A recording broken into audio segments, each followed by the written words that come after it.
சமீபத்தில் தமிழக வெற்றி கழகம் சார்பா இஸ்லாமியர்களுக்கு இப்தார் நோன்பு நிகழ்ச்சி நடந்தது. இந்த நிகழ்ச்சியில தளபதி நேரடியா வந்து கலந்துகிட்டாரு. இப்படிப்பட்ட சூழல்ல இந்த நிகழ்ச்சியை வச்சு இப்போ தளபதி மேல போலீஸ்ல ஒரு புகார் கொடுத்திருக்காங்க. யார் புகார் கொடுத்தது, எதனால புகார் கொடுத்திருக்காங்க அப்படிங்கறத பத்தி இந்த வீடியோல டீடைலா பார்க்கலாம். சமீபத்தில் தளபதியோட தமிழக வெற்றி கழகம் சார்பா இஸ்லாமியர்களுக்கு இப்தார் விருந்து நிகழ்ச்சி நடந்தது. இந்த நிலைமையில தமிழ்நாடு சுனத் ஜமாத் அப்படிங்கிற இஸ்லாமிய அமைப்பை சேர்ந்தவங்க சென்னை காவல் ஆணையர் அலுவலகத்துல புகார் ஒன்னு கொடுத்திருக்காங்க.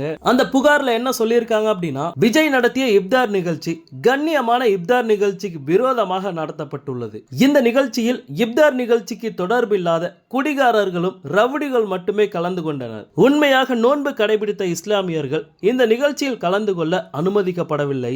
ஏராளமான இஸ்லாமியர்கள் பவுன்சர்கள் மூலமாக அடித்து உதைத்து வெளியேற்றப்பட்டனர் அப்படின்னு பரபரப்பான ஒரு குற்றச்சாட்டை முன் வச்சிருக்காங்க. அது மட்டும் இல்லாம நிகழ்ச்சி ஆரம்பிக்கிறதுக்கு 1.5 மணி நேரத்துக்கு முன்னாடியே விஜய் வந்தது ரொம்பவே தவறு அப்படிங்கிற மாதிரியும், அவர் நடத்திய இப்தார் நிகழ்ச்சி விதிமுறைகளுக்கு மாறாக இருந்ததாகவும் சொல்லி அவர் மேல இப்ப கம்ப்ளைண்ட் கொடுத்திருக்காங்க. சோ நடிகர் விஜய் மேல உரிய சட்ட நடவடிக்கை எடுக்க வேண்டும் அப்படிங்கிற மாதிரி இந்த புகார்ல தெரிவிச்சிருக்காங்க. ஓகே, இந்த இப்தார் நிகழ்ச்சியில 2500 பேருக்கு தான் அனுமதி அப்படிங்கிற மாதிரி ஆரம்பத்திலே தமிழக வெற்றி கழகம் சார்பா அறிவிக்கப்பட்டு இருந்துச்சு. ஆனா இந்த நிகழ்ச்சிக்கு வந்தது கிட்டத்தட்ட 6 to 8000 பேர் அப்படிங்கிற மாதிரி சொல்றாங்க.